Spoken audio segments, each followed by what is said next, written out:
patria no te guía, y en tu nación tienes que hacer todavía. Simón, tienes que hacer todavía. Ayer fue espada guerrera el pensamiento y la acción. Simón, ayer fue espada guerrera. Y es el cocuyo que dio la luz a 5 banderas. Simón, la luz a 5 banderas. Simón, de la patria norte guía. Y en tu nación tienes que hacer todavía. Simón, tienes que hacer todavía. Comodidad y riqueza por la patria abandonó. Simón, comodidad y riqueza. De grandeza se cubrió.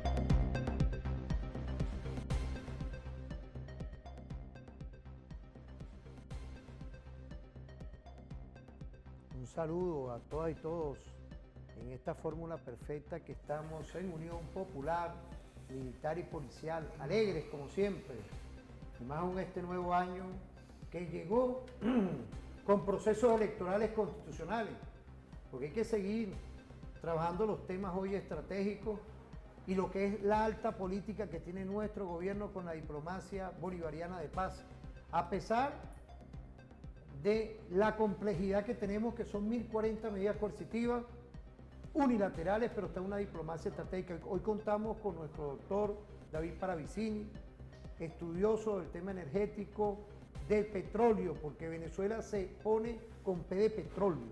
¿Por qué? Porque Dios nos dio esa dicha. Unos dicen que es una desgracia, otros dicen que es una dicha, los estudiosos. Pero estamos hoy dibujando dentro del concierto internacional un posicionamiento como un espacio estratégico para lo que debe ser una energía, pero una energía ¿cómo? Porque el constituyente del 99 llegó con un proyecto estratégico que no podemos dibujarnos y hoy estamos continuando a pesar de las medidas coercitivas unilaterales en esa visión. Hay conflictos, hay escaladas hoy en todo el mundo multicéntrico y multipolar.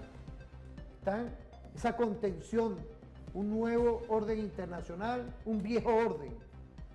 Y eso hoy está gravitando en todos estos temas que estamos siempre estudiando en estos 10 años. El doctor David Paravicini, bienvenido, doctor. Gracias. Quiero saludarlo. Usted siempre como profesor, docente, conferencista, bienvenido al programa. No, de verdad, son los detalles porque imaginémonos hoy, pues, aquí en esta fórmula perfecta. Apreciado profesor, usted como conferencista siempre en todos estos temas de la energía, del petróleo. No podía faltar lo que ya hoy es una visión de la diplomacia bolivariana de paz, de lo que ocurre hoy dentro de nuestra estructura de alto gobierno en concordancia con las negociaciones que tienen que venir siempre, porque nosotros somos un país de la paz, un país del diálogo, y en el diálogo están las negociaciones. Devolvimos a una gran cantidad de inmigrantes que fueron secuestrados sin ningún tema hoy jurídico de cómo tenían que estar allá secuestrados en El Salvador, y también dentro de las negociaciones vuelve Chevron. Yo quería que usted nos diera una pequeña intención de ese tema. Ahí tenemos unas cápsulas, no sé si usted quiere ver unas cápsulas que tenemos ahí o usted quiere arrancar de una vez. No, oriente sus cápsulas, vamos a seguir las pautas que... No, ustedes son los que mandan pautas que aquí. tiene Vamos a ver esas cápsulas, Villalobos. Ellos informaron a la vicepresidenta ejecutiva, Delcy Rodríguez, quien les ratificó a Chevron, como le decimos a todas las firmas internacionales, empresas que trabajan en Venezuela. Bienvenidos al trabajo. Mientras Chevron estuvo en este limbo en Estados Unidos, los pozos petroleros que ella conjuntamente en contrato con el Estado venezolano regenta, aumentaron en su producción. Deben saber ustedes que en estos meses que se intentó toda esta presión, amenaza, chantaje indebido e ilegal, que una licencia, que ponen la licencia, que quitan la licencia, Venezuela ha crecido un 12% en la producción petrolera, con esfuerzos propios. Por eso yo siempre he dicho, nosotros no necesitamos licencias para producir. Hemos aprendido nuestro propio camino. Poquito a poquito se va lejos, o lejitos, como dicen por ahí en Cali. Poquito a poquito se va lejito. Y bueno, nosotros hemos aprendido con pulmón propio, con esfuerzo propio, como dice el gran general libertador de la banda oriental del Uruguay, sin esperar nada de nadie, sino de nosotros mismos, hemos ido encaminando toda nuestra economía en general, pero en específico la industria de los hidrocarburos y en específico la industria petrolera. Así que ya hay mesas de trabajo para que Chevron se reincorpore a sus funciones. Los felicito. Lo que hay que ver es el antecedente de Venezuela. Yo es un país que conozco muy bien. Pues el petróleo. Es la mayor potencia petrolera del mundo. Cuando tú sumas petróleo convencional y no convencional. ¿Qué significa el no convencional? El petróleo pesado. Y está en la región ahí del lago Maracaibo, etc. No me quiero perder en eso. Pero oye, ¿qué significa? Que ahí viene el petróleo, cuidado. Aquellos que están hablando mucho de energía verde, que es todo un tema que nos atañe a México, porque nosotros también somos potencia petrolera, sobre todo ustedes aquí en Tabasco. Vienen los tiempos muy, a mi juicio, esa es una hipótesis que emito, pero ya se está cayendo todo lo de la energía verde, fueron muy a prisa. Ya ves, todos los carros eléctricos tampoco están funcionando. Tesla ha tenido problemas, los chinos le están comiendo la partida a Estados Unidos, la cuestión de los carros eléctricos. A nivel de energía solar, eólica, los chinos son la gran potencia.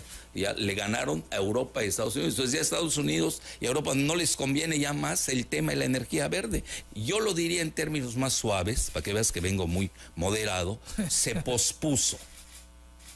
Nadie está diciendo que no va a existir, yo creo que es una necesidad, pero debe entrar dentro de una diversidad de energéticos. Aquel país que tiene su petróleo y su gas, no veo por qué lo va a dejar de usar, que es tipo México. ¿Por qué se va a suicidar México? Que no tenemos tecnología para la cuestión energética, sobre todo la verde. Ahí hay que tener mucho cuidado con ese asunto. Entonces Venezuela... Perdón, el petróleo va a seguir.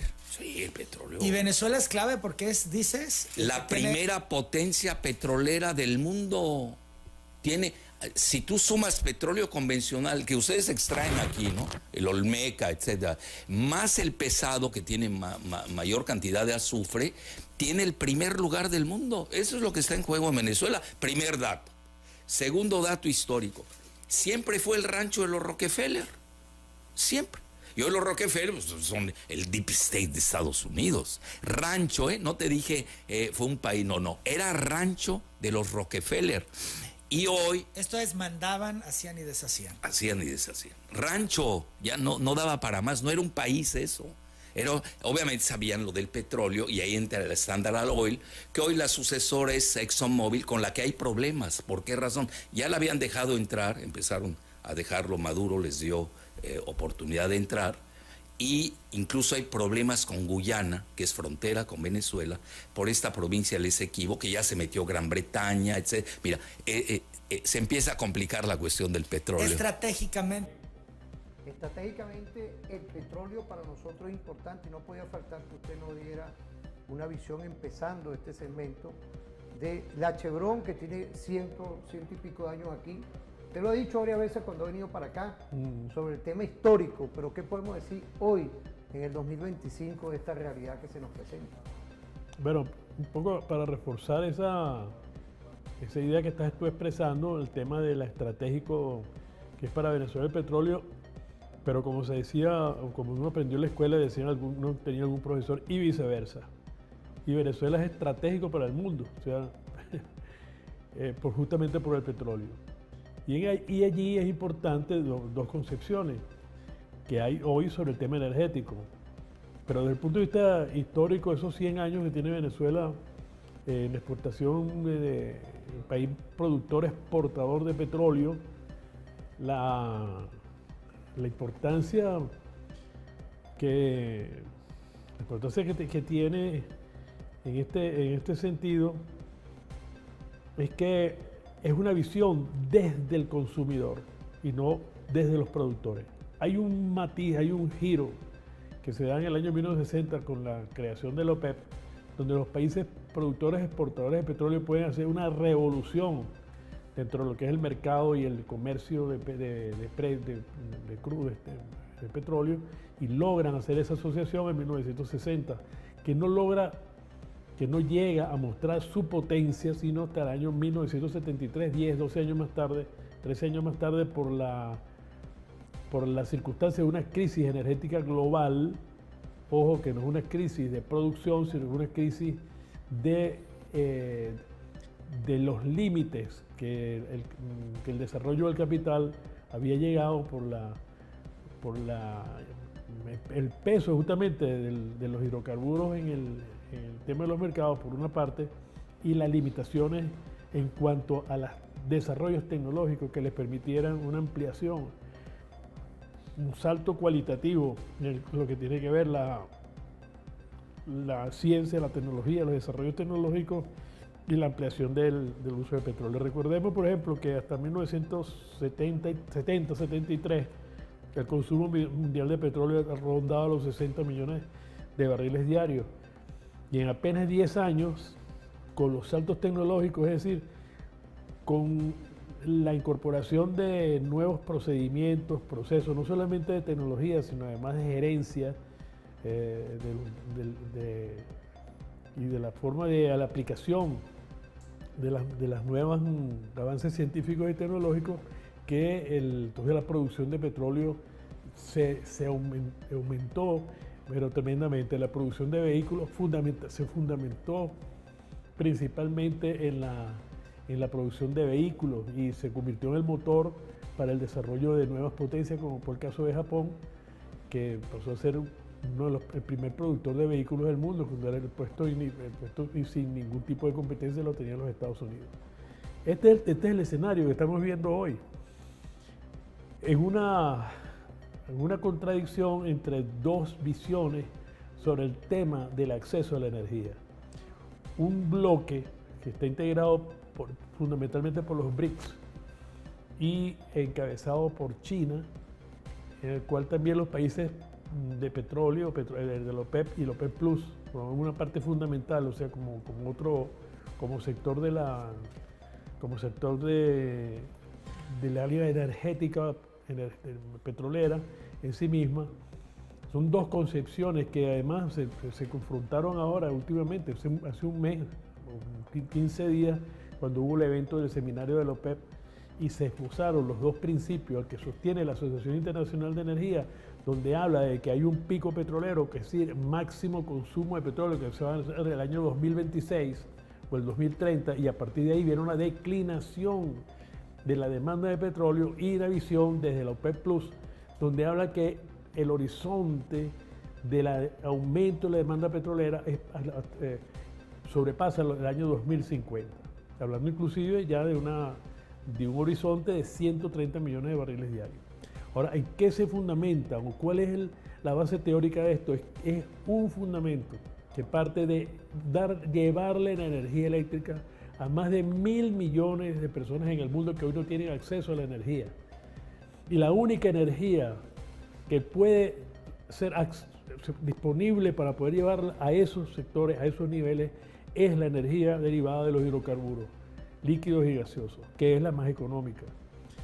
La otra confrontación es aquel que dice que esa gente que no tiene energía, eso no es el problema. Esa gente que no la tiene, que no la tenga. Que hay que hacer un proceso de concentración de capital y llevarle energía ahora que llaman de las renovables, utilizando como argumento, como alibi, el tema ambiental. ¿Qué quiere decir ambiental? Bueno, que hay que ir a las energías verdes, que los procesos de contaminación, las emisiones del CO2, que son un desastre, y con eso llevar Y esto tomó un impulso muy grande en el año 2019, el 2020, que llevó a que pues, inclusive se llegara a demonizar, a establecer unos juicios absolutamente condenatorios del uso del uso del petróleo, del petróleo y del gas para ir hacia las energías alternativas.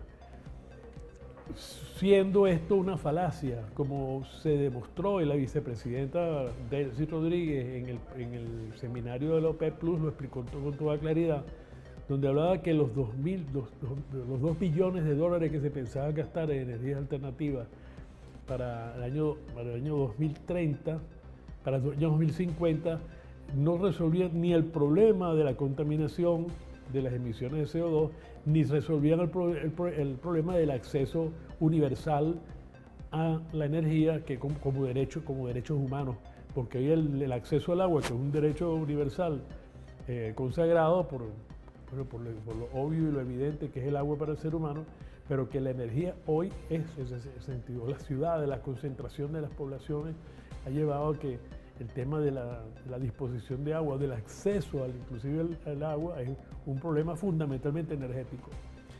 Entonces de allí esa dos confrontación entre una visión en que sobra gente en el mundo, no importa que la energía se vuelva impagable o solamente accesible a una élite, al 1% de la población, en desmedro y digamos, y dejando de lado los derechos de miles de millones de personas en el mundo, con el fin de concentrar las inversiones de capital en ese sector de energías verdes, solar, eólica, que se convierte en una verdadera segregación de la mayor parte de la población. Y otra visión social, de justicia social, de equidad, de inclusión, que implica que es que las energías provenientes de los hidrocarburos, líquidos gaseosos, y lo voy a decir incluido sólidos, es decir, el carbón,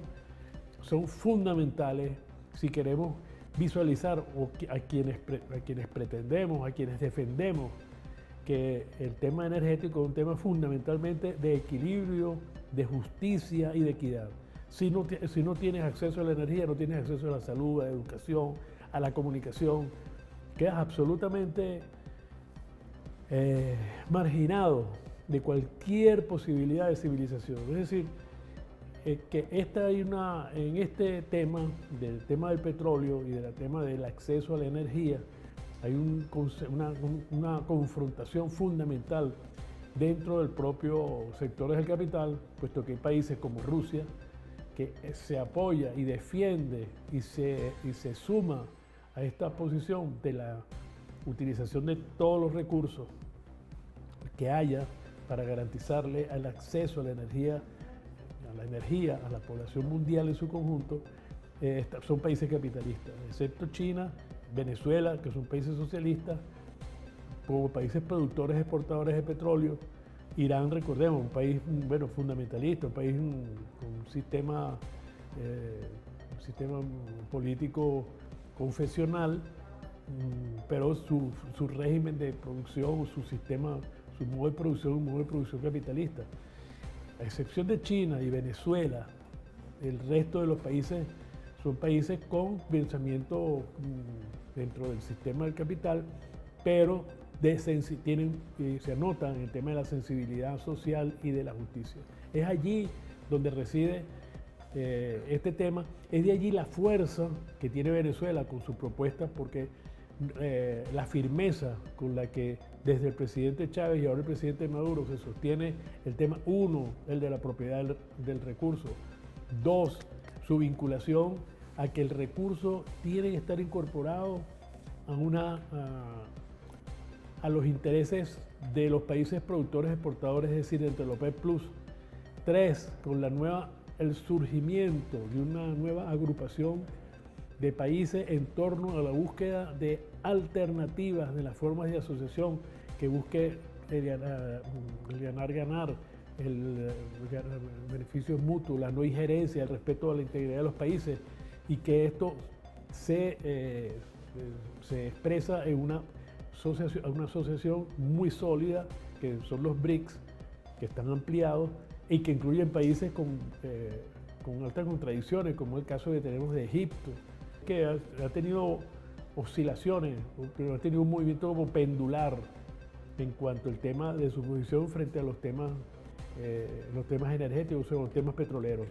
Hoy inclusive hay un acercamiento en ese tipo de movimientos pendulares que hablamos nosotros de Egipto, porque recordemos que ha sido una pieza fundamental de apoyo dentro de las políticas de genocidio que tiene Israel, que ha conseguido en Egipto un tipo de aliado, vamos a decir, en el mundo árabe que sí es una, bueno, que ha sido es controversial, pero dentro del mundo energético vemos que Egipto está tomando posiciones dentro del campo de lo que significa la justicia social y la equidad, y por eso, bueno, yo creo que hay esfuerzos importantes que se están haciendo en ese sentido. Pero eso diría yo que eso es fundamental. No es, bueno, yo difiero pues de las opiniones del señor Jalife en cuanto a que solamente es porque los derechos que tenemos los países a utilizar el recurso que tenemos, sino que estamos hablando de un asunto muchísimo más controversial, que es global, que el problema de la energía no es un problema local, no es un problema, bueno, qué es lo que produces tú, qué es lo que produzco yo, sino que es de interés de una confrontación que hay dentro del mismo capital sobre las orientaciones que hay que tener. Es decir, las opiniones de Elon Musk, del Bill Gates, del señor Soros, de estos grupos que tienen tanto fortuna, que inclusive son más poderosos que la mayoría de los países del mundo, que hoy tienen una orientación que está destinada a la eliminación de la población mundial. Es decir, sobran 2.000, 3.000, 4.000 millones de seres humanos. Algunos de ellos están haciendo inversiones para en un futuro casi inmediato crear campos de golf en la Luna o en Marte, quién sabe qué. Es decir, donde inclusive están viendo que el destino de las inversiones, el destino de su gran capacidad de producción ni siquiera está destinado a hacerlo aquí en el planeta Tierra, sino fuera de ello y para el disfrute de solamente una élite. Y esa confrontación es global. Ese grupo con ese tipo de pensamiento tiene muchísimo poder y hoy dirige a esta cantidad de gerentes o liderazgos como el de la von der Leyen, de la María Corina Machado, del propio Zelensky, que uno ve que son desde el punto de vista político, desde el punto de vista humano, jamás hubieran estado teniendo posiciones políticas como la que hoy tienen, y lo único es que estos grandes consorcios o estos grandes capitales financian este tipo de personas que además piensan igual, se visten igual, es decir, son una especie de producto de un pensamiento dirigido hacia esta determinación de eliminar personas, de discriminar, de excluir a los miles de millones de personas en el mundo que no tendrían acceso a la energía si se convirtiera esto en el consumo de energía alternativa. Sí, bueno, mire, profesor, yo creo que hoy dentro de Chevron hay una complejidad, porque pareciera como todo lo que apunta usted con ese análisis estratégico es la falta de energía a nivel global, y no vienen para acá porque nosotros somos, sino es la necesidad de la energía. Pero vamos a ir a una pausa.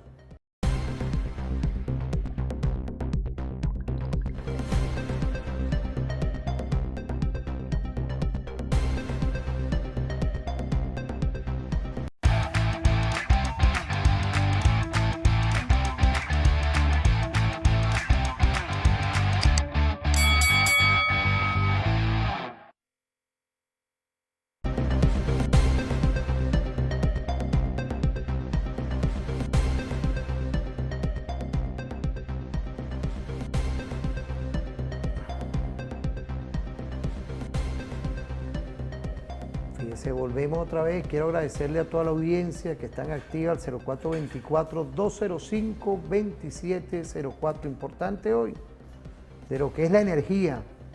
Por ahí tenemos unas cápsulas, profesor, porque aquí también, ante el tema de que la Chevron vuelve, ahí tenemos la complejidad global, las presiones, las más llamadas sanciones para los que nos pueden estar escuchando, pero son medidas coercitivas unilaterales, porque uno se mete en el pueblo llano, profesor.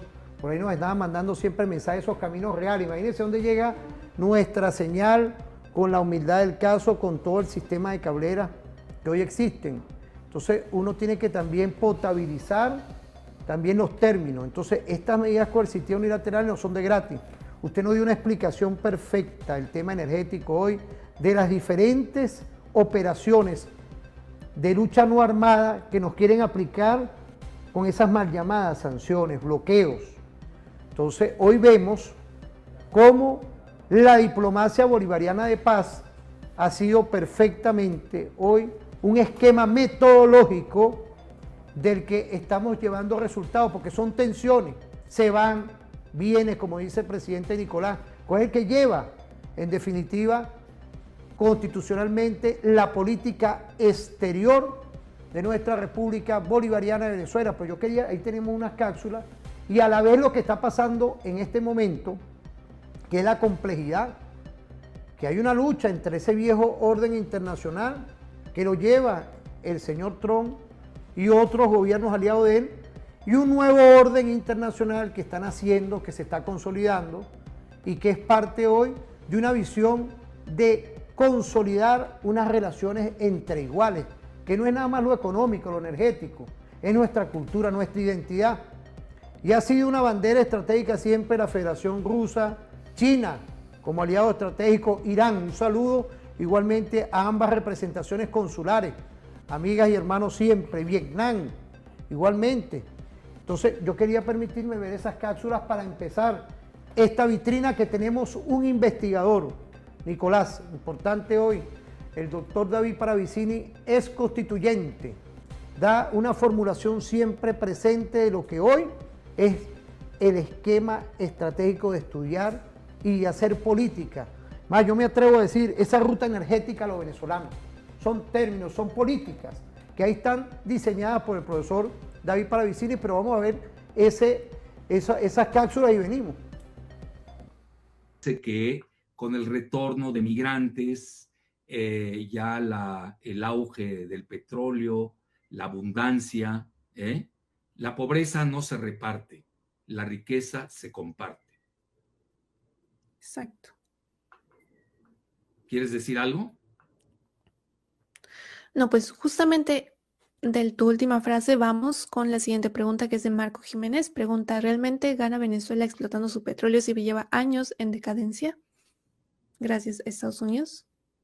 Bueno, el problema de Venezuela no es la explotación del petróleo, son las sanciones asfixiantes. Así de fácil. Y sí te aniquilan, porque Estados Unidos domina la cuestión. Bueno, nada más una potencia del tamaño de Rusia lo pudo hacer naturalmente en su complementariedad con Rusia, con China y con India. Pero un país como Venezuela, lejos de ese triángulo estratégico del que les hablé, del RIC, ¿no? Rusia, India, China, pues muy difícil, menos en este ecosistema. Yo creo que fue muy inteligente la medida de Venezuela. Sí, yo sí la hubiera hecho en forma pragmática. Primero, primum vivere, dopo filosofare. Primero comes, bueno, primero tienes que vivir, luego ya te pones a filosofar. No sé qué quieras decir, Giselita. Sí, el hecho de las sanciones siempre han mermado a países, pues, de un nivel inferior de materia económica, porque no tienen esa autarquía o esa interdependencia que tienen otros países mucho mayor económicamente. Entonces, el hecho de esas sanciones es lo que ha afectado a la economía en decadencia de Venezuela, pero si se negocia bien, y a mi juicio el interés de Donald Trump es el petróleo de Venezuela para llegar a un objetivo de su era dorada, pues ahora Venezuela está en un punto de negociación importante que podría generar este tipo de relajamiento de las sanciones. Por aquí había otra pregunta para ajustarla también, pero voy adelantando. Preguntaban sobre si Estados Unidos podría dejar todas las sanciones de lado. No, todas no. Lo hacen Venezuela. paulatinamente, ¿eh? Y cobran caro su amor. Tampoco Exacto. no vamos a creer que Estados Unidos del día a la mañana, de la noche a la mañana ya se transformó. Sería la quinta transformación, ¿no? No, lo van a hacer paulatinamente, negociado, la diplomacia. Yo sí veo que sí, la diplomacia venezolana, lo tengo que reconocer, está demostrando ser de las mejores de Latinoamérica, ¿eh? Muy hábiles. Siempre lo tuvieron, ¿eh? Siempre tuvieron a alguien. Recuerdo uno que tenía hasta apellido inglés, manejaba muy bien la diplomacia venezolana, no me acuerdo ahorita de su nombre. Yo llegué a tratar con él en la época de Chávez. Muy bien. ¿Qué más, Giselita, es eso? Esa era la pregunta de el maestro Gerardo Ramírez Santos. De petróleo que vamos a ver para empezar el programa, y es que la cotización del crudo, que permanecía estable y tranquila en los últimos días, ha experimentado un importante subidón, tal y como están viendo en ese gráfico al alza. Subida superior al 3% para el barril Brent de referencia en Europa, que se dispara y cotiza ya al borde de los $71,50, en $71,40. El West Texas de referencia en Estados Unidos también se revaloriza con fuerza, lo hace un 1,7%.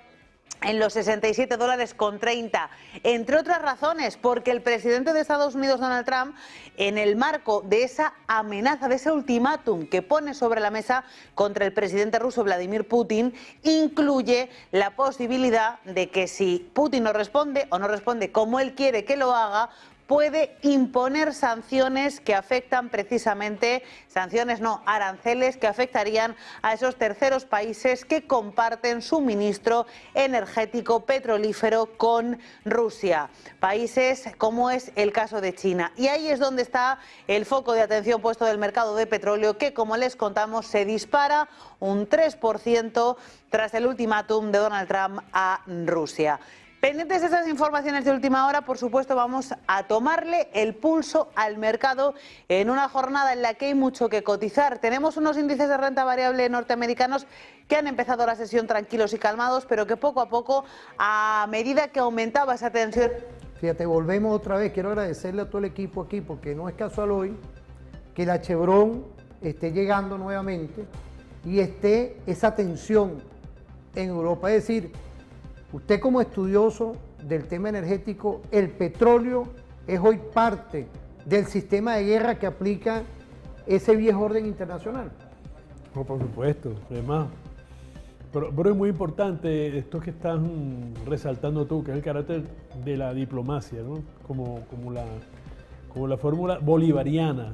El bolivarianismo, cuando nosotros aplicamos la lectura del libro azul, ¿no? Pero usted tiene una tesis de la ruta energética venezolana, lo venezolano. Por eso es que le quería... Usted nos dio una clase una vez, allá usted fue profesor del doctorado en Seguridad de la Nación, tengo que saltarlo, usted me disculpa. Muchas gracias. Fue mi profesor en el doctorado y nos daba toda una visión cuando usted era constituyente, imaginemos todo esto.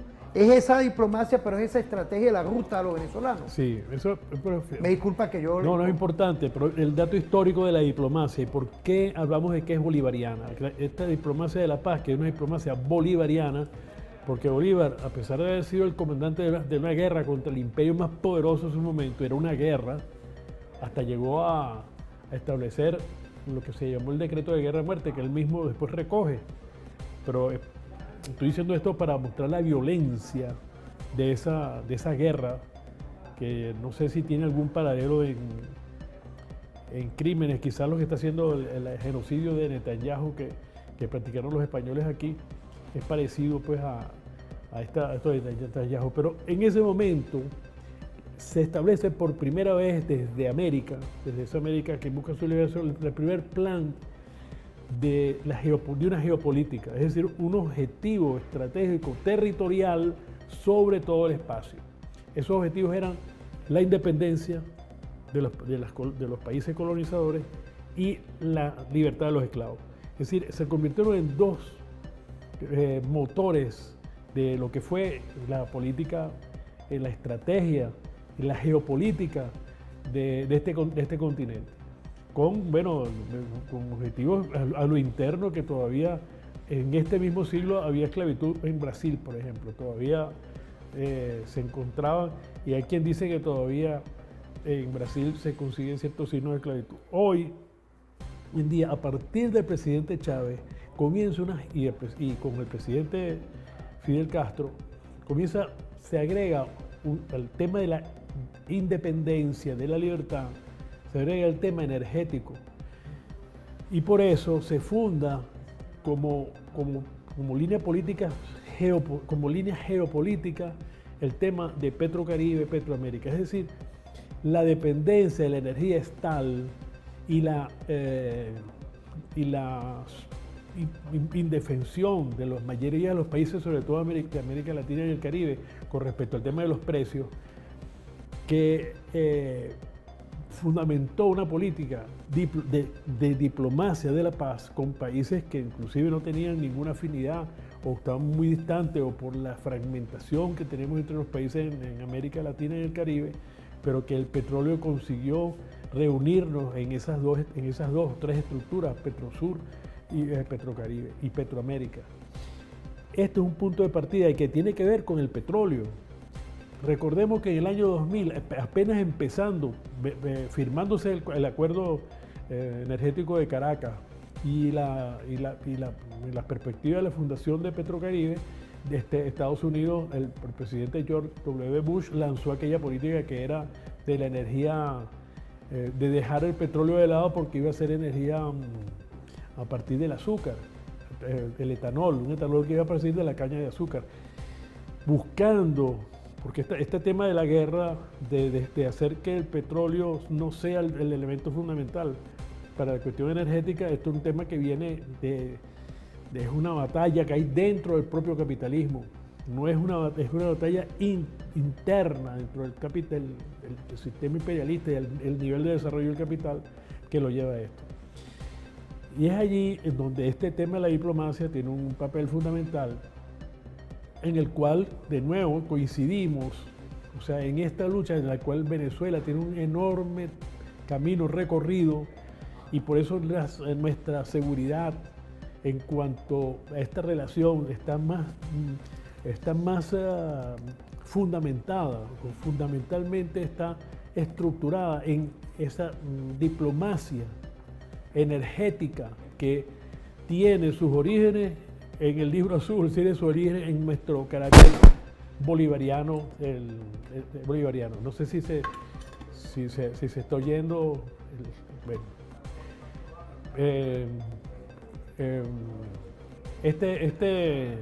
Este elemento es fundamental. Los intereses de las transnacionales no siempre coinciden con los intereses que desarrolla el capitalismo. Los intereses de los estados, en este caso de los Estados Unidos. En este caso, por ejemplo, la visión desde la Asociación Internacional de Energía, que representa los intereses de los países de la OCDE,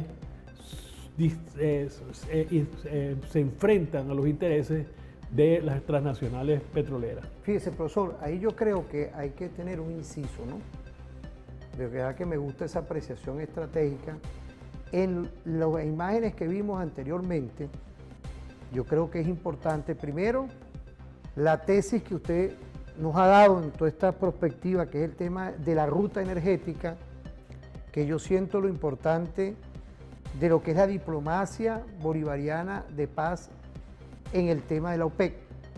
Igualmente, tenemos otro tema que son ante las medidas coercitivas, mal llamadas sanciones. También hemos dado un paso importante. Ayer, presidente, hay logros importantísimos, como lo es garantizar, salvar a nuestros secuestrados. Todavía tenemos una cantidad de niñas en este momento y niños que estamos ahí, pero también no nos hemos despegado de la negociación de nuestra energía, que a ellos les interesa, como usted nos ha dicho. A ellos les interesa todo este tipo de acciones, porque pareciera, con todo el respeto y la tranquilidad del caso, profesor, pareciera que ellos están también, tienen una soga al cuello. siento yo. ¿Qué podemos decir, profesor, con todo el respeto y la consideración? Pero son cosas fundamentales porque quiero atarlo con el primer corto que presentaste, Claro. que tiene que ver con el anuncio que hace el presidente, donde en medio de este abuso, de este atropello brutal de los Estados Unidos en contra de nuestro país, con las medidas coercitivas bilaterales contra Venezuela, donde nos niegan los mercados, nos niegan acceso a la tecnología, nos niegan el acceso al capital, al financiamiento, es decir, explotando al máximo todo lo que significan los sistemas de dominación para someternos. En ese sentido, el presidente de la República, comandando a los trabajadores y las trabajadoras venezolanas y venezolanas, y con nuestro aparato militar, popular y policial, como muy bien lo refleja, hemos podido ir avanzando. Alguien dirá, bueno, y el detrimento de los salarios, que no sé, pero es que son las peores condiciones que jamás Venezuela tuvo que dar alguna batalla. Pero en este medio se ha podido avanzar, es decir, los trabajadores y las trabajadoras, con los recursos tecnológicos, con las habilidades desarrolladas en 100 años de experiencia en la industria petrolera, hemos podido hoy superar el 1.000.000 de barriles.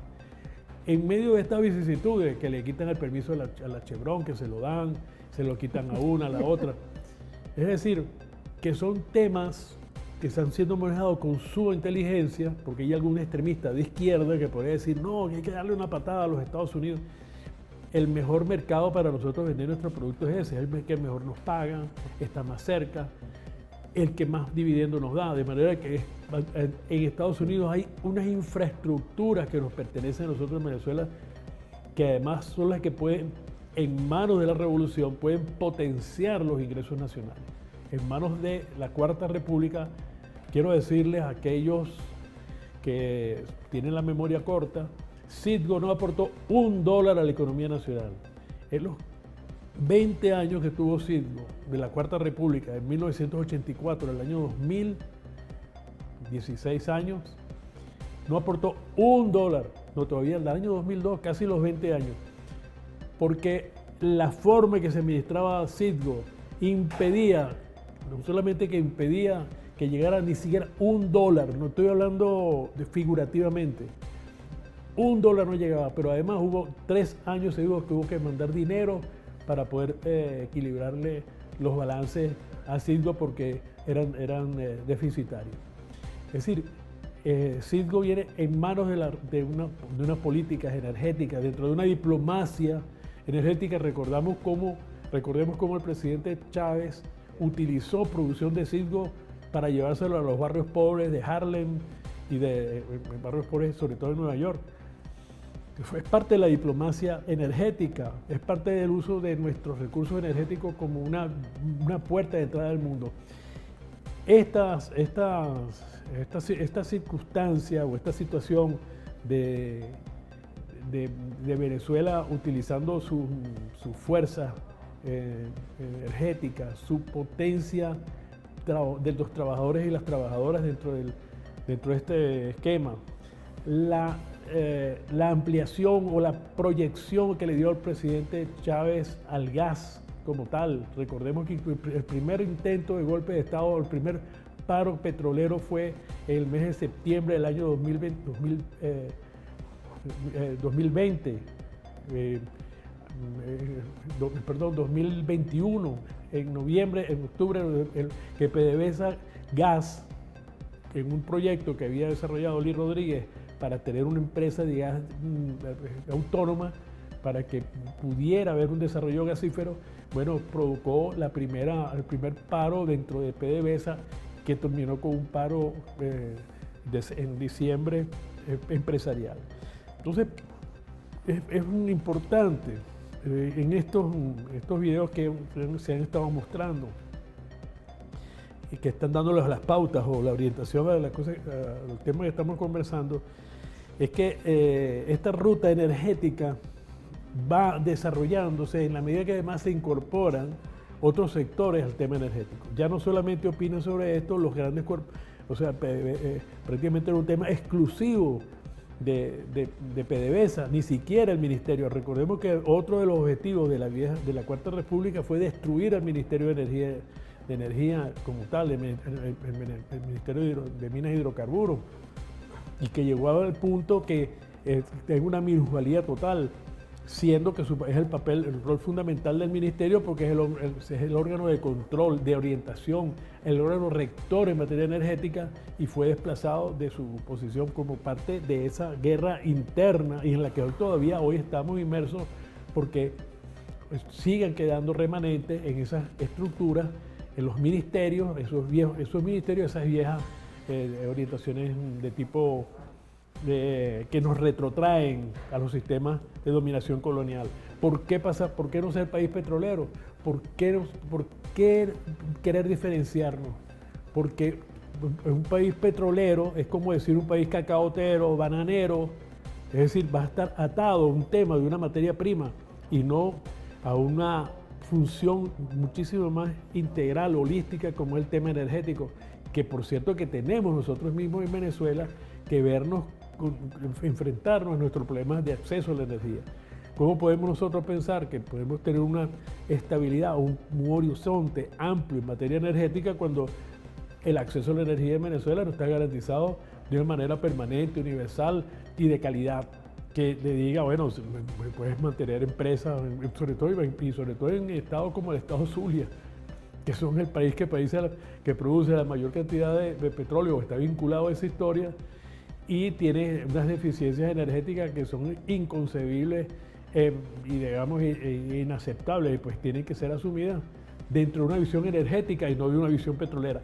Eso tiene que ver con todos estos cambios, o esa ruta energética de que usted habla, porque efectivamente es un cambio global que inclusive comporta un cambio cultural, una visión de cómo nos aproximamos nosotros a este problema de la energía de manera íntegra, cómo los trabajadores y las trabajadoras de la industria petrolera hoy tienen una voz mucho más calificada, porque no solamente son parte fundamental del tema productivo, sino que además ya forman parte del debate filosófico, del debate de cómo incorporarse a todo lo que es el proceso, más allá del carácter específico, científico y tecnológico y técnico,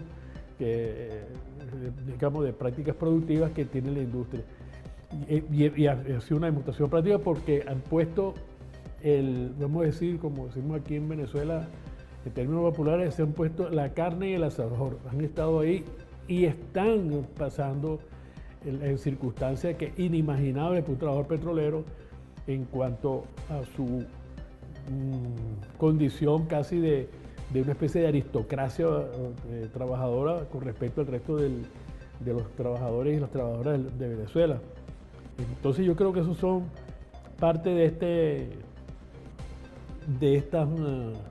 estas nuevas fórmulas en que la geopolítica de Venezuela se inscribe en una geopolítica de la energía en que asume además el tema de la justicia y la equidad social. Petrocaribe, ¿qué significaba? Acceso a las energías en los países latinoamericanos y caribeños en las condiciones más adversas que pudiera tener con respecto a los precios. No es dándoles precios especiales, no rebajándoles ni regalándoles el petróleo, simplemente acceso al crédito. Imagínense lo que estamos hablando, no estamos hablando de ningún tipo de otra consideración, sino aquella que tiene que ver con justicia social y equidad y abrir los espacios a la mayoría pues, de los países del mundo y a los pueblos del mundo que hoy están dentro de los sectores de pobreza y de calidad de vida en que se aspira en que el acceso a la energía les permita pues, ese desarrollo que solamente es posible justamente accediendo a energía económica, fácil y amplia, universal y de calidad. Estamos activos. Quiero agradecerle al profesor David Paravicini, doctor en todos estos temas que tienen que ver con los estudios del petróleo, la energía.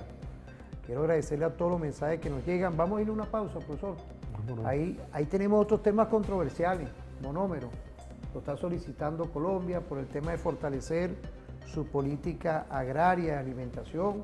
Eso es otro activo que teníamos ahí, que desvalijaron, lo acabaron y el gobierno lo ha activado nuevamente y Colombia lo está pidiendo. Está dentro de una negociación ahorita perfecta que lo está llevando nuestro gobierno. Y tenemos también al presidente Chávez, que está vivo con nosotros en estos 71 años que cumplió en estos días, y no podía faltar una visión que nos diera Eso lo vamos a hablar en el próximo segmento. Vamos a irnos a una pausa.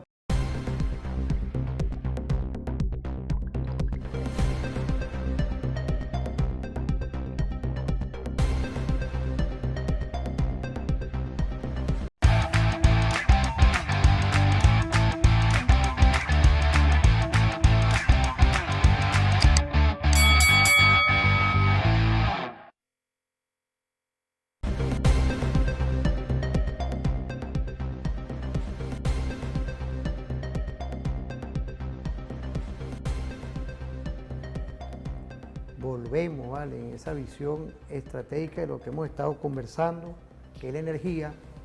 Hoy se están tomando decisiones oportunas, certeras, porque usted nos habló de Sisgo, que estamos peleando en la diplomacia bolivariana de paz, porque eso es un bien nuestro. Nos pasó con monómenos allá en Colombia, con el señor Duque anteriormente, con algunos traidores que acabaron esta refinería, que es de Pequibén. Y también tenemos un tema de nuestro comandante Chávez, que nos hablaba de lo que se hizo aquí, que era la nacionalización petrolera. Queríamos ver esas cápsulas para ir complementando lo que es esa ruta energética a los venezolanos. Le pondría yo, usted tiene un término enfocado hacia lo que es esa estrategia. Vamos a ver esos videos.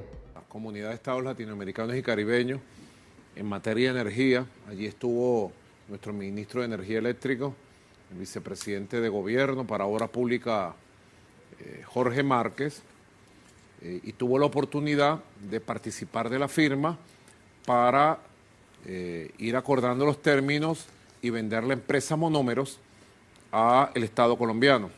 La empresa Monómeros, como saben ustedes, fue secuestrada en el gobierno de Iván Duque y fue saqueada completamente por Leopoldo López, Ramos Alup y por mafias colombianas vinculadas a Iván Duque. Cuando llegó el presidente Gustavo Petro, la empresa volvió a manos de sus legítimos dueños, que es la empresa Pequibén de Venezuela, y la recuperamos en tiempo récord. Yo me comprometí con el presidente Petro en las primeras reuniones que tuvimos y se logró. Y el impacto que ha tenido la empresa Monómeros en el mercado interno para apoyar la producción campesina ha sido realmente importante, muy importante, para bajar el precio de los alimentos, para estimular la producción, y eso nos alegra. De allí surgió la necesidad, el Estado colombiano, de que Colombia recupere la mayoría sobre la empresa Monómeros, y para Venezuela eso es importante para que sigan avanzando todos esos planes. Pues bien, hace apenas un mes y unos días se cumplieron 3 años, óigaseme bien, 3 años de la nacionalización de la faja del Orinoco. La faja petrolífera del Orinoco estaba en manos del imperio yanqui, de la propiedad privada transnacional, la propiedad privada burguesa nacional, que recibía, repito, las migajotas de lo que dejaba aquí el imperio. Estaba en marcha el proceso de privatización absoluta de petróleos de Venezuela. Yo recuerdo incluso, hemos convertido de propiedad privada, transnacional y burguesa, a propiedad nacional y patria del pueblo, 33 empresas de petróleo y gas. 33 empresas. 33 empresas.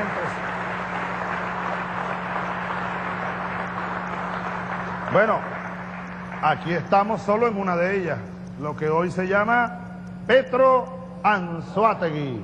Pero esto tenía otro nombre, ¿cómo era? Petrosuata, y eran los gringos, los dueños, y hacían lo que les daba la gana. 33 empresas petroleras y gasíferas. Primero. Segundo, en el sector de servicios petroleros, que es lo que les voy a presentar en un minuto, que tiene que ver sobre todo con las operaciones acuáticas en el lago de Maracaibo, la inyección de agua y de vapor en las zonas petroleras, tanto orientales como occidentales. Bueno, allí nosotros convertimos a propiedad patria y nacional 82 empresas que ahora son propiedad de la nación, propiedad nacional. Ya van ahí 3 y 2, 5, 8 y 3, 11. Estas dos que he mencionado, estos dos ámbitos, suman 115 empresas. Luego 6 empresas de tuberías, fabricación de válvulas y estructuras de acero para la industria petrolera, 6 más, 121. Y para completar las 200, en el sector servicios públicos, es decir, transporte de combustible líquido para el mercado interno, empresas de fabricación, reparación de cilindros de GLP, coloquialmente llamadas bombonas populares. En todos esos sectores, 79 empresas fueron recuperadas. Nosotros vamos a utilizar el petróleo venezolano, nuestras instalaciones petroleras y sobre todo nuestros trabajadores petroleros para liberar la patria, para construir la patria nueva.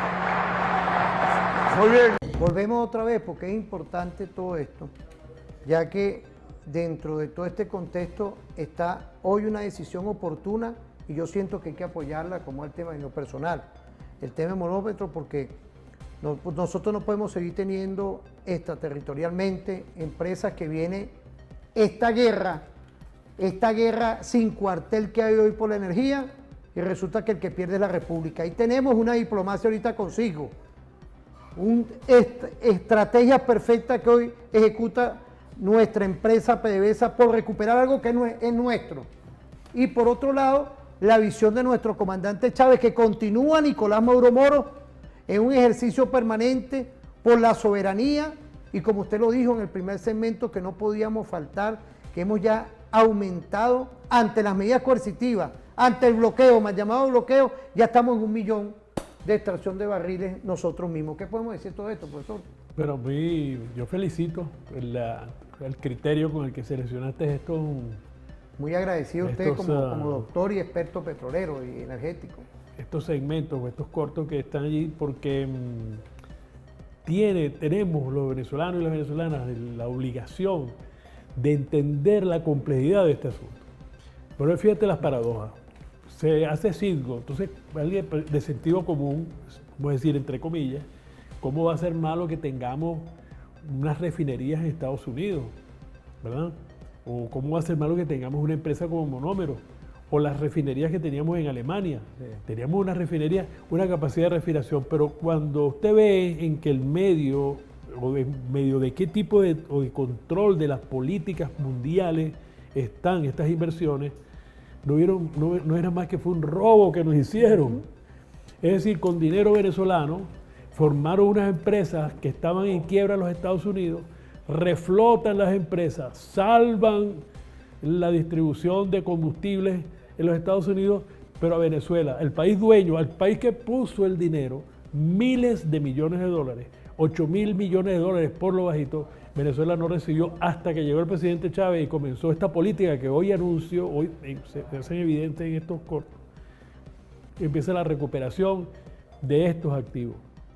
En el caso de los activos que estaban en Alemania, bueno, lo mejor fue vendérselo, justamente se lo vendió a Rusia, quienes tienen un sistema de distribución y que podían asociar producción petrolera de Rusia a esas refinerías allá. De manera que podían, Venezuela pudo recuperar parte del capital que nos robaron para una supuesta negocio, porque era un gran negocio tener unas inversiones en los Estados Unidos. ¿Cómo va a ser malo tener unas inversiones en Estados Unidos? Ahora fíjense lo que nos está pasando con Citgo.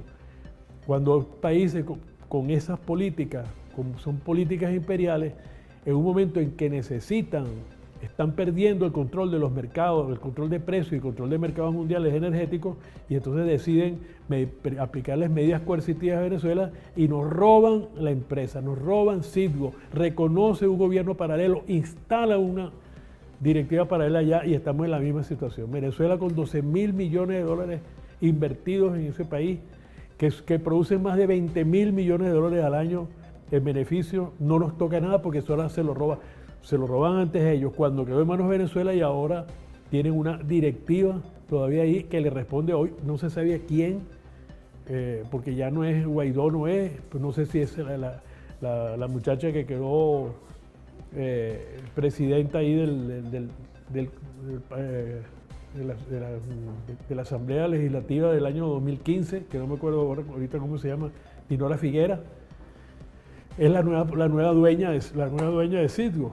Entonces, ¿qué hacer con estas inversiones en el extranjero? ¿Qué pasó con Monómero? Exactamente lo mismo. Viene esta situación, Colombia, los presidentes colombianos, Duque, el Patiquín, el muñeco de trapo del imperialismo, entonces deciden que eso ahora no es, que ahora los dueños de Citgo son quienes dicen los Estados Unidos. Y se dan ese poco de fantoches y de traidores a la patria y ocasionan esta situación. Antes de esto, y habría que revisar que efectivamente además Monómero, a quien la producción de fertilizantes de Monómero, a quién beneficiaba más directamente.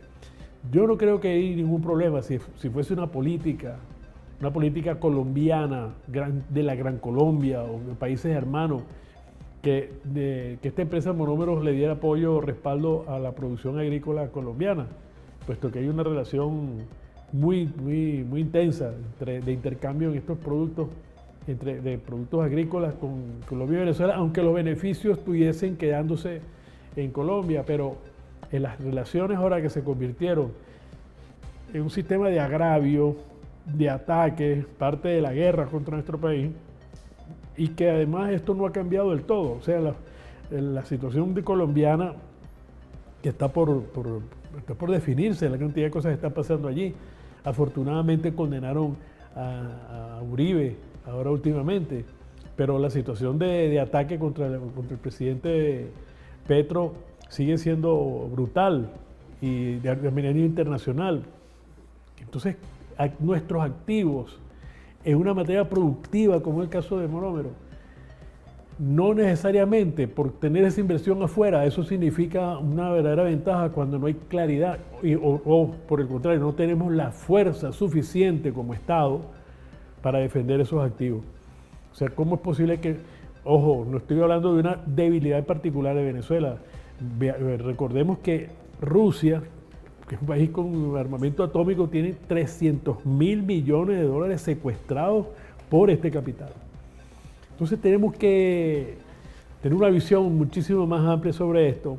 Una tarea para nosotros fundamental es recuperar la dirección de Citgo, es decir, que Estados Unidos devuelva lo que se robó, porque no fue un hurto, es un robo a mano armada, es decir, con militares, con fuerzas delincuenciales estatal del Estado de los Estados Unidos en contra de nuestro país, y que nos tiene nuestros activos en esas condiciones. Se robaron las que nos quedaban en Inglaterra, nadie habla de esto, pero fue un robo que nos hicieron de nuestra refinería que teníamos de asfaltos en Inglaterra. Es decir, esto es una historia realmente lamentable que tenemos.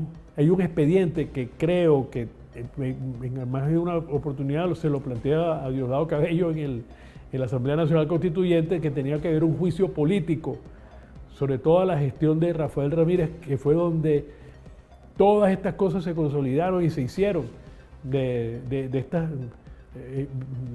muchos de estos robos, inclusive cómo traicionó ese paso que dio el presidente al nacionalizar estas empresas, que tal como se anunció allí, el mismo Rafael Ramírez se encargó de revertirlo, de despreciarlo, de darle marcha atrás a través de un proceso de corrupción brutal, inclusive apoyándose en las relaciones que tenía el Poder Judicial con una vinculación que tenía a través de su suegra, que tenía un impacto importante allí.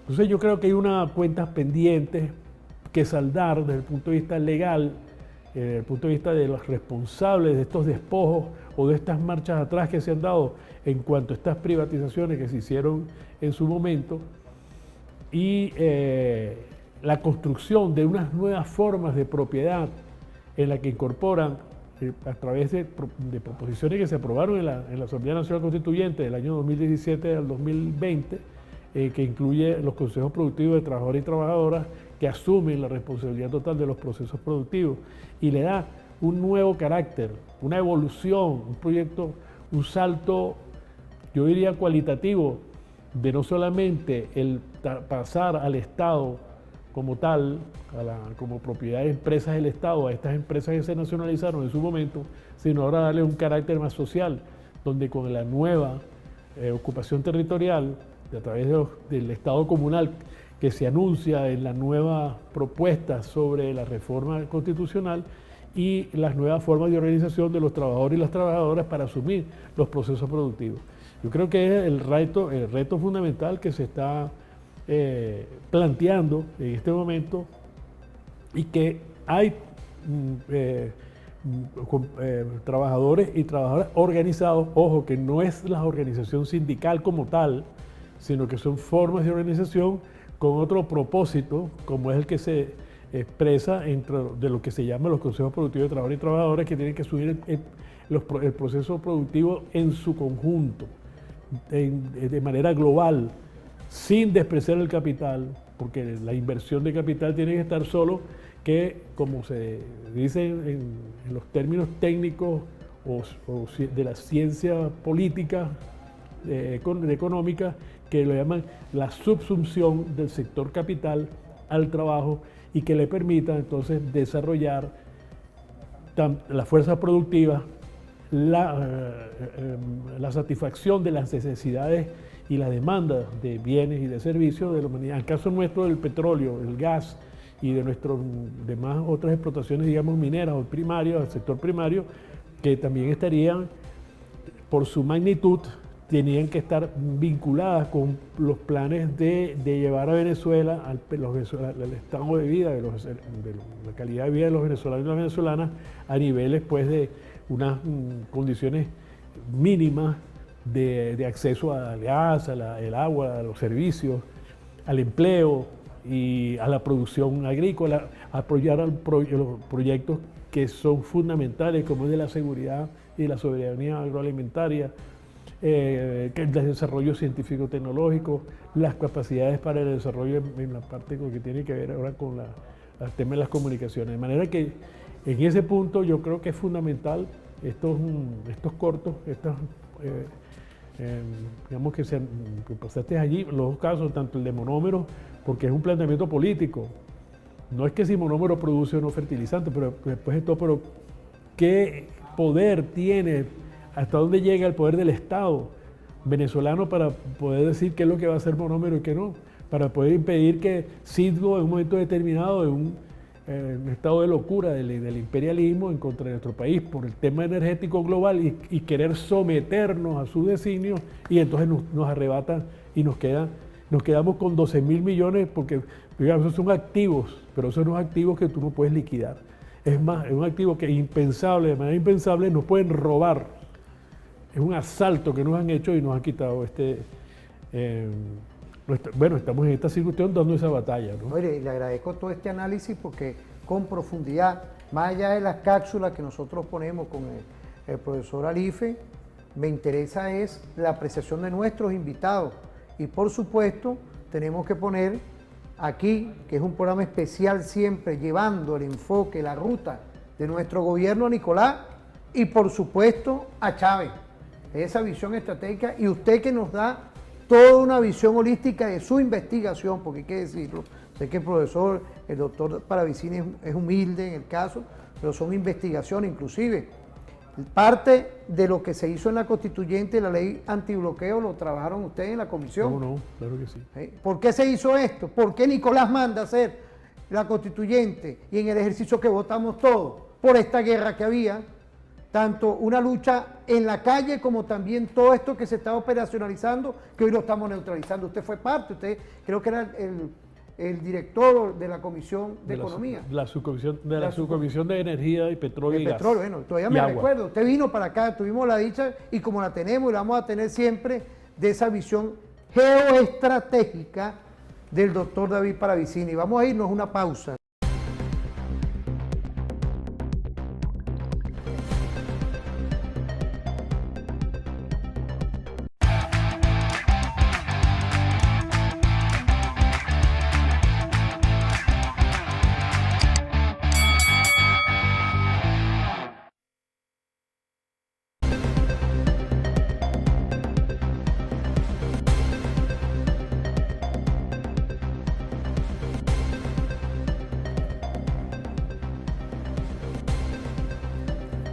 volvemos. Hemos contado hoy, de verdad, y quiero agradecerle al profesor, al doctor, especialista en petróleo, pero tiene todo un trabajo en lo que es energía holística, que es importante hoy. Es un ecosistema, a mi criterio, como experto en seguridad de la nación, que hoy tenemos que ir incorporando dentro de las temáticas lo que es el tema de todo esto, que el gobierno, por medio del presidente, ha dado ruta perfecta con la creación, por medio de la participación tuya en ese referéndum consultivo que se le pidió a la población de nuestra Guayana Esequiba, que se creó ya hasta un estado blindando lo que es nuestro por el Acuerdo de Ginebra. Esas son las cosas que hay que ir recordando aquí, pero también las causas que genera el consumismo. Por ahí tenemos una cápsula de mi comandante Chávez, porque yo sé que usted está muy apegado estratégicamente, esto hay que decirlo, el doctor David Paravicini,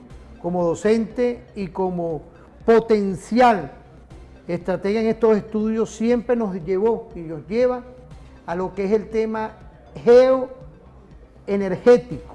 Y ahí Chávez nos da una visión. Vamos a ver esa cápsula, por favor. Este libro tiene varios años, pero sin embargo no pierde vigencia. Este libro fue editado en Buenos Aires en 1975. Tiene 30 años, pero no pierde vigencia, sobre todo en el análisis de lo que es la energía, lo que ha sido, y la crisis de energía que ahora es cuando se está asomando. El libro se va por la energía petrolera y la crisis del poder imperial. Es un libro extraordinario, extraordinario. Aquí hay una hipótesis desarrollada por dos profesores norteamericanos, Lawrence Rocks y Richard Runyon, de Long Island. En el año 1973 desarrollan esta hipótesis, que es como una profecía. La voy a leer completa, media página. El libro se llama La crisis de la energía, publicado en Estados Unidos a comienzos de 1973. Leo lo siguiente. Las primeras señales del inminente desastre aparecieron débilmente. Aumento en los costos del petróleo y gasolina. Reducción del voltaje eléctrico proporcionado por las compañías en horas pico. Ocasionales cortes de corriente. El proceso se aceleró cuando el gobierno comenzó a racionar algunos combustibles esenciales y a exhortar al público a utilizar menos los automóviles privados. La reducción del uso de automóviles tuvo inmediatas repercusiones en Detroit, donde la industria comenzó a despedir trabajadores por centenares. Otras industrias, especialmente la siderúrgica, también sufrieron severas restricciones. El efecto del dominó se extendió rápidamente sobre toda la economía norteamericana. Déficit ocasionales de fuel oil e interrupciones del sistema de transportes provocaron reducciones posteriores de los stocks alimentarios, dado que los productores agrarios no estaban en condiciones de remitirlos a los centros urbanos. Los stocks se agotaron, el crecimiento industrial se detuvo.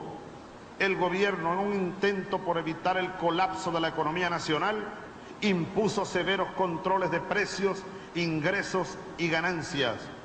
Los críticos de esta política fueron severamente reprimidos de acuerdo con las nuevas leyes antisubversivas que anulaban virtualmente la enmienda 1 de la Constitución norteamericana. Estados Unidos efectivamente se había convertido en un estado totalitario. Es un juego de imaginación, pero ya ellos estaban alertando con datos científicos que venía una crisis, sobre todo motivada por el exceso de consumo en los países del norte y especialmente en los Estados Unidos. Ve, aquí está. Aquí dice, porque ellos están diciendo, planteando hace 30 años, que entre las medidas para evitar la crisis energética, que en el 2000 y tanto se iba a presentar y apenas se está asomando, es que había que cambiar la estructura de consumo en los países desarrollados. Ellos no lo hicieron, todo lo contrario.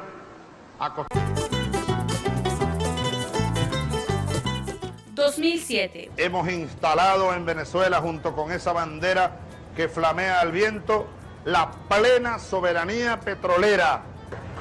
Realmente hay que decirlo, la verdadera nacionalización petrolera es ahora, no ocurrió en el pasado. Todo en beneficio de la patria, es la propiedad patria. La otra es la propiedad burguesa, la propiedad del imperio. Nosotros éramos una colonia norteamericana, entregaron la faja del Orinoco, la reserva de petróleo más grande de este planeta. Chávez manda a certificar las reservas en la faja del Orinoco y es así que se cataloga lo que allí siempre hubo, petróleo y no bitumen. Decían que el petróleo de aquí, que no era petróleo, bueno, era equivalente al carbón y había que pagarlo a precio de carbón. El petróleo de Venezuela es para los venezolanos, para el desarrollo nacional, no es de los gringos, ni será más nunca de los gringos. 2009. Se nacionalizan los muelles de la costa oriental del lago de Maracaibo. Señores de la luna, tápense los oídos porque los chillidos de la burguesía van a llegar hasta la luna. Petróleos de Venezuela socialista. PDVSA, socialista.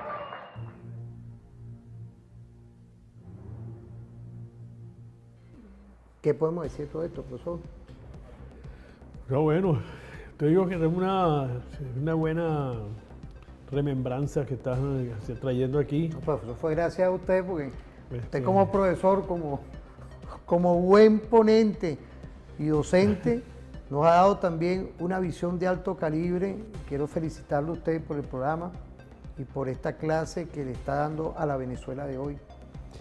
Sí, bueno, también con la extraordinaria preparación que ha tenido este programa. Se ve que trabajaste muy duro. Muchas gracias. Porque tiene fundamento, todo esto, tiene una hilación y un fundamento y propósito, ¿no? O sea, que no es solamente un estilo periodístico, comunicacional, sino que además está enraizado esta orientación que le ha dado el programa hacia la creación de conciencia, que es lo único que nos hace libres.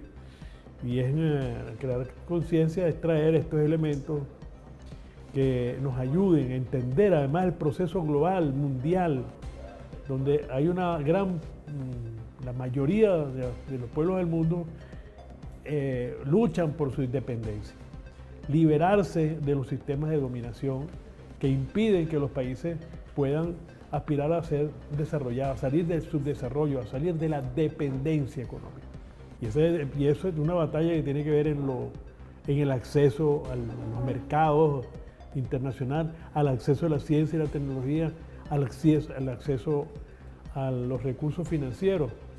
Que Venezuela pudo dar estos pasos porque llegó un presidente como el presidente Chávez y que siendo país petrolero y en esas condiciones pudo primero recuperar, porque no olvidemos que el presidente Chávez llega a la presidencia con precios del petróleo a $8, a $9 el barril, producto de una conspiración desde adentro, hay que decirlo, desde adentro de la OPEP.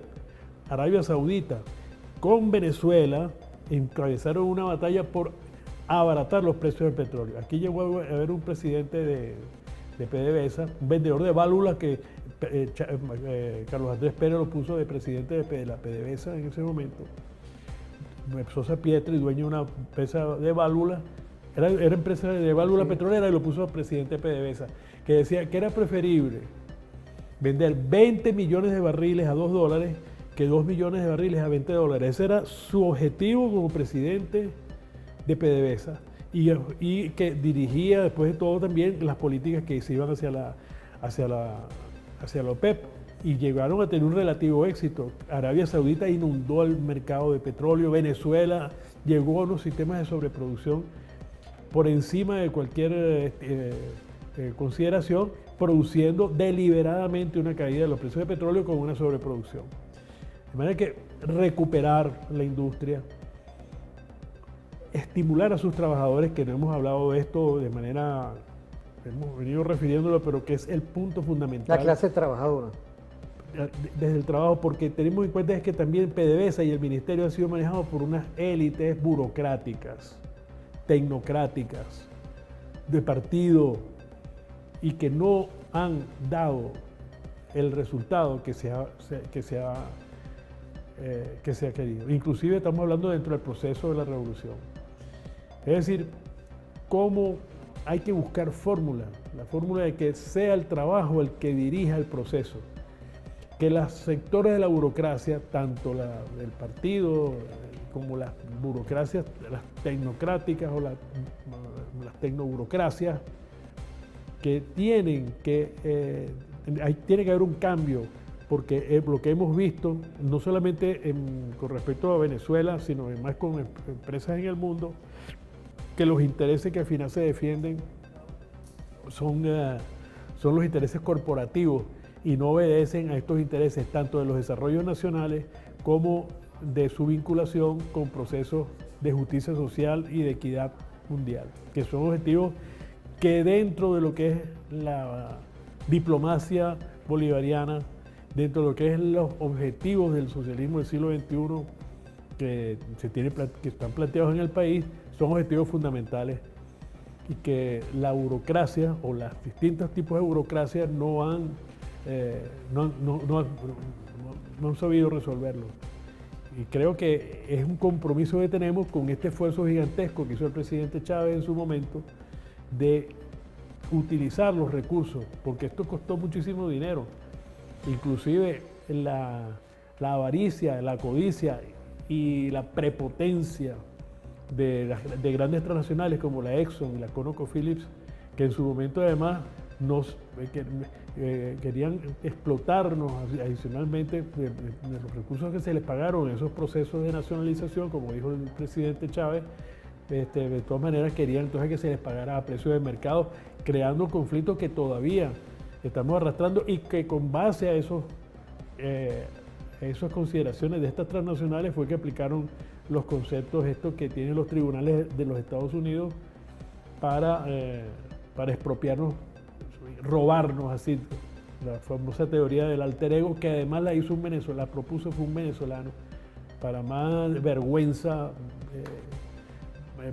patria, pues, los traidores de la patria que van a hacer ese tipo de acciones allá en los Estados Unidos. Pues la reflexión es, estamos frente a un tema de construcción del país, es necesario ir hacia una transformación profunda, ya en una etapa después de 25 años de haber transitado lo que fue crear, hacer nacer a la Quinta República, pero ahora esta Quinta República necesita estructurarse de una manera que abandone los remanentes de colonialismo que tenemos en nuestras estructuras. Recordemos que estas estructuras que tenemos, tanto la división en Estado como municipios, son rémoras o son todas herencias coloniales, que tienen que ver con la forma como España ocupó el territorio y ejerció el genocidio y todo lo que fue el aplastamiento de nuestra nación, de nuestro sitio originario que crecíamos y desarrollábamos. De manera que es una extraordinaria oportunidad. Felicito el programa. Hay que crear conciencia, hay que crear una narrativa, como se dice ahora, porque es con base a la forma como tú interpretas y además desarrollas el conocimiento a través de hechos concretos, no de interpretaciones, sino además de análisis de realidades, la fenomenología, la forma, la dialéctica y la manera que se desarrollan todos estos procedimientos dentro del desarrollo de las fuerzas productivas, en que además el papel protagónico hoy, además teniendo bajo la dirección de un presidente que es de la clase obrera, que le tiene que dar ese sello a la construcción que hay de un país como el nuestro, un país lleno de una cantidad de bienes, de riquezas naturales, con una extraordinaria población que ha dado batallas. Pues, quizás nosotros los venezolanos y las venezolanas, como estamos dentro del país y tenemos toda la vida viviendo lo que hemos estado viviendo, no nos damos cuenta, pero es épico como pueblo como parte histórica de lo que hemos enfrentado y la resistencia que tenemos. No lo pueden creer, cómo es posible que Venezuela, con los ataques que ha habido, la brutalidad con que han aplicado las medidas coercitivas unilaterales y que no hayan visto sus resultados, y es que el pueblo haya hecho una revolución de colores o cualquier otro tipo de cosas, sino que además se ha sostenido estoicamente defendiendo su patria, y además en la búsqueda de estos procesos y de estos proyectos dentro de este pensamiento chavista, viéndose al socialismo con un sentido republicano que le permita pues ahora a la sociedad y a los pueblos organizarse de manera en que se haga efectivo y eficaz el ejercicio del poder popular en consonancia con nuestra Fuerza Armada Bolivariana, con la organización policial, de manera que permita esa construcción única que se está haciendo. Tiene la dificultad que no consigue patrones, sino que todos tenemos que buscarlo en nuestra propia experiencia, nuestro análisis, la creación de conciencia y la ejecución de un proyecto nacional. Fíjese, yo creo que hoy hay una visión, porque usted nos dio unos elementos en la comunicación estratégica, y con todo el respeto y la consideración, no la comunicación que se genera dentro de las universidades tradicionales. No es que uno esté en contra de eso, sino que ante una guerra, y lo hemos dicho aquí en 10 años, ante una guerra de una lucha armada y no armada, armada ahora ¿por qué? Porque ya estas escaladas de violencia, como pasó injustamente de parte del gobierno, la ocupación de Israel contra Palestina, contra Irán, y continúa ahorita la lucha contra una injusticia genocida contra el pueblo palestino con los gazatí. Vemos hoy cómo la comunicación de profundidad ante la fenomenología, igualmente el tema de la narrativa, y hay que felicitar ahí es al presidente Nicolás Maduro Moro, porque no ha descansado con la misma línea de acción de nuestro comandante vivo, que cumplió 71 años, que es el comandante Chávez, que es darle vida él mismo a lo que hoy ocurre en Venezuela y lo que está ocurriendo en el mundo. Por eso es que este programa, yo en eso sí soy muy celoso, profesor, se lo digo con respeto y la consideración del caso. Tienen que ser investigadores, y el elemento conceptual es el que lleva la agenda de gobierno, que es el presidente. ¿Por qué? Porque prácticamente ante toda esta embestida, esta lucha, usted nos ha dado una referencia con este tema, con la dimensión energética en profundidad, y nos ha tocado la historia, lo que están haciendo hoy nuestro gobierno con una diplomacia estratégica que analistas internacionales hacen esa referencia y lo hemos puesto aquí, que no es cuestión de nosotros, no. Entonces vemos cómo hay que felicitarlo a usted también por la dedicación que está dándole a lo que es el estudio y también la defensa a nuestro Estado-Nación. Quiero agradecerle de verdad. Ya culminando el programa, queríamos que usted nos diera y saludara a lo que es ese elemento constituyente también, que es la ley de los consejos productivos de trabajadores, porque ustedes dejaron un legado ahí estratégico y hay que darle a quien honor se merece. Bueno, y también por eso es que es importante también ver el origen. El presidente Chávez, preocupado por el tema de la participación de los trabajadores y las trabajadoras, cómo conseguir una dimensión adicional al tema sindical en la visión de la construcción de nuevas formas de gobierno y de nuevas formas de ejercicio del poder popular, y sobre todo en el tema productivo, creó los consejos consultivos de trabajadores y trabajadoras. Eso fue una creación en el año 2010, alrededor de esa fecha.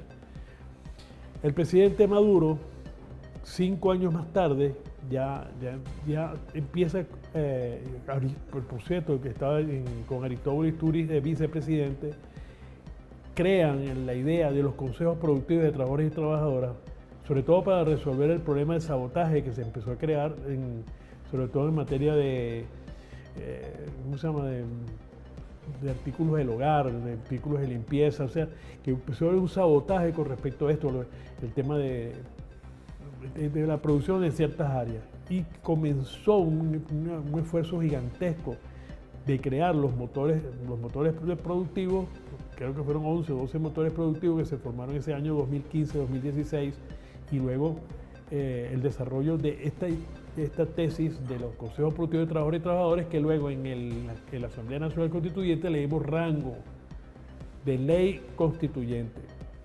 Es importantísimo. Esto no elimina el tema del sindicato, que es otra forma de expresión, crea el tema del consejo productivo, que es un tema de producción. Por eso que hay una opinión mía que digo que el Consejo Productivo de Trabajadores y Trabajadoras no debería pertenecer al Ministerio del Trabajo, sino al Ministerio de Industria y Producción Nacional. Yo los felicito, es la ruta que se ha hecho y estamos en ese camino. Sí, no podría faltar que ustedes le dieran, porque por ahí nos están mandando muchos mensajes de PDVSA a usted es docente, le ha dado a todo ese tema de los consejos productivos y también lo que es todo este tema energético. Saludar a la ministra del Poder Popular para Energía y Petróleo, la doctora Delcy Eloína Rodríguez Gómez, porque son estos temas hoy de profundidad que debemos hoy ir construyendo. Igualmente saludar al ministro de Seguridad Ciudadana, ¿vale?, por el Poder Popular para Interior, Justicia y Paz, el capitán Diosdado Cabello Rondón. Está haciendo un trabajo perfecto en la seguridad. Y bueno, usted por acompañarnos aquí con nuestro general Morales, que le envió saludo ahorita, igualmente nuestro coronel Patiño, que está aquí con nosotros, desde TV Fan de la República Bolivariana de Venezuela, desde aquí. Enviamos un saludo a todos y todos, nos despedimos. Estuvimos con el doctor David Paravicini, experto petrolero y analista en energía estratégica. De verdad que quiero agradecerle, profesor. Muchas gracias por el acompañamiento, por la invitación. Espero que pasen un feliz día, nos vemos en otra oportunidad.